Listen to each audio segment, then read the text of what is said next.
कहा गया है आयुर्वेद में, या फिर उन्माद, अपस्माद, जैसे कि एपिलेप्सी है, सीजर्स है, फिट्स आते हैं।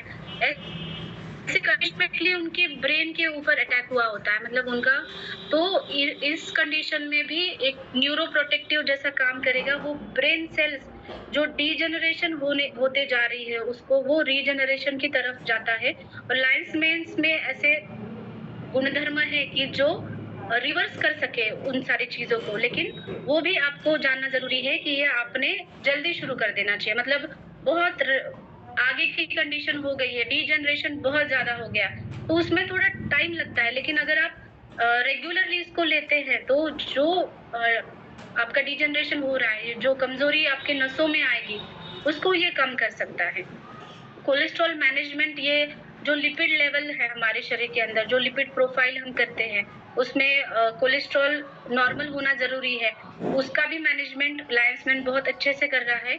आप देख सकते हो इस इमेज में, ये जो प्लाक दिख रहा है येलो कलर का एक हमारी जो आर्टरीज होती है, उसके अंदर अगर प्लाक जमता है, इसको हम बैड कोलेस्ट्रॉल कहते हैं, या फिर ट्राइग्लिसराइड्स भी अगर बढ़ते हैं, तो ये जो ब्लॉक कर देता है आर्टरीज, और आर्टरीज ब्लॉक होने की वजह से स्ट्रोक जैसी बीमारियां हो जाती है। बाद में स्ट्रोक होने के बाद कभी हाइपरटेंशन जैसे बीपी की तो मेडिसिन शुरू रखनी पड़ती है, या फिर पैरालिसिस जैसी कंडीशन मिलती है, ब्रेन हिमोरेज जैसी कंडीशन मिलती है। तो ये जो saturate cholesterol level, good fats का लेवल अच्छे से रखना बहुत इंपॉर्टेंट है। तो ये कोलेस्ट्रॉल लेवल भी मैनेज करने में लायंसमैन बहुत अच्छे से काम करता है। Neural growth hormones, growth factors है इसके अंदर, जो प्रूवन है स्टिमुलेशन के लिए, नर्व स्टिमुलेशन के लिए। और ये जो नए कनेक्शंस है ना ब्रेन के अंदर, जैसे मैंने अभी आपको समझाया, एक न्यूरॉन होता है और उसको ये कनेक्ट होता है। तो कभी कभी डीजनरेशन होता है, तब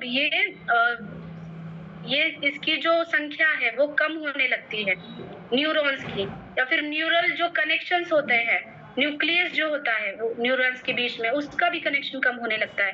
तो लायंसमैन में ऐसी प्रॉपर्टीज है जिसकी वजह से आप नए कनेक्शंस बना सकते हैं ब्रेन और सेल के बीच में। जो स्टिमुलस मिलता है एक सेल से, मतलब अगर आपके हाथ में कुछ गर्म चीज लगी, तो आपको वो स्टिमुलस ब्रेन को पता चलता है कि मुझे गर्म चीज लगी है, उसको हाथ फिर से नहीं लगाना, सेकेंड टाइम तो हम नहीं लगाते, मतलब वो स्टिमुलस हमारे ब्रेन की तरफ चला गया। तो ये जो कोऑर्डिनेशन है सेल का और ब्रेन का, ये बहुत अच्छे से इम्प्रूवमेंट हो जाती है। तो ये ट्रेडिशनली मेन जो भी डिसीजेस है और क्रॉनिक डिसीजेस है, या फिर इम्यूनिटी बढ़ाना है, इसमें भी लायंसमैन बहुत अच्छे से काम करता है। कॉग्निटिव कंपाउंड्स है ये जो लायंसमैन में पाए गए हैं, और उसके ऊपर बहुत रिसर्च स्टडीज भी चल रही है। तो कॉग्निटिव कंपाउंड्स मेनली, कॉग्निशन मतलब क्या, जो भी आप सुन रहे हैं या फिर आप कुछ भी पढ़ रहे हैं, उसको इम्प्लीमेंटेशन करना, या फिर आप उसका दिमाग में उसकी मेमोरी बना लेना, मेमोराइज करना। तो ये कॉग्निटिव स्किल्स आपके बढ़ाते हैं, ब्रेन प्रोटेक्शन भी करते हैं ये जो कंपाउंड्स हैं। और मेनली जब भी हम देखते हैं, अगर कॉग्निटिव स्किल्स अगर कम हो जाते हैं, मतलब याददाश्त अगर कम हो गई, या फिर कुछ ग्रास्प नहीं कर पा रहे अच्छे से, तो इसका डायरेक्टली इफेक्ट हमारे ब्रेन पे होता है।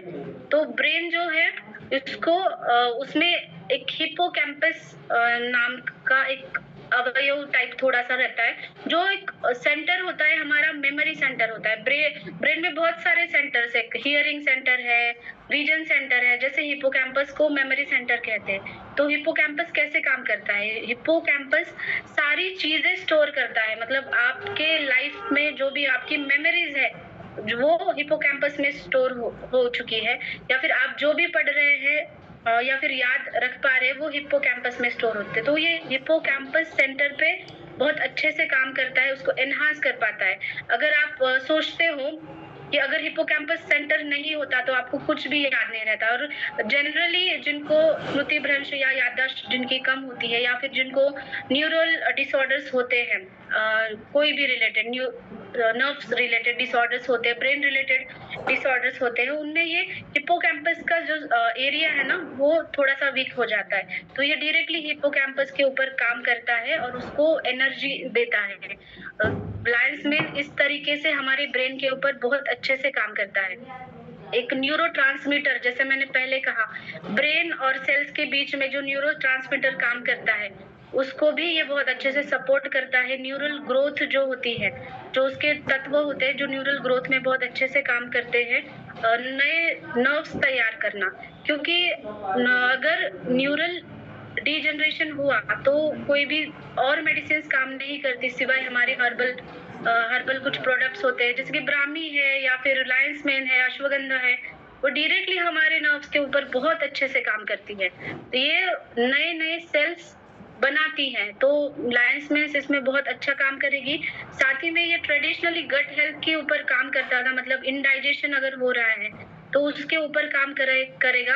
और हेलिकोबैक्टर पाइलोराई एक ऐसा ऑर्गेनिज्म है जिसके वजह से स्टमक में अल्सर्स हो जाते हैं, इसका इन्फेक्शन हो जाता है, उसके वजह से कभी-कभी लूज मोशंस होना या फिर मोशन में से कुछ स्टिकीनेस निकलना या फिर पेट में जलन हो जाना, तो ऐसी चीजें दिखती है। तो ये अल्सर प्रिवेंट करने में और ये जो बैक्टीरिया उसकी वजह से ये अल्सर्स हो रहे हैं, उसको भी रोकने में बहुत अच्छे से काम लायंस मेन करता है। तो ये इसका एमआरपी आप देख सकते हो, कैप्सूल्स फॉर्म में हमारे 90 का भी पैक है और 360 का, टैबलेट्स में 120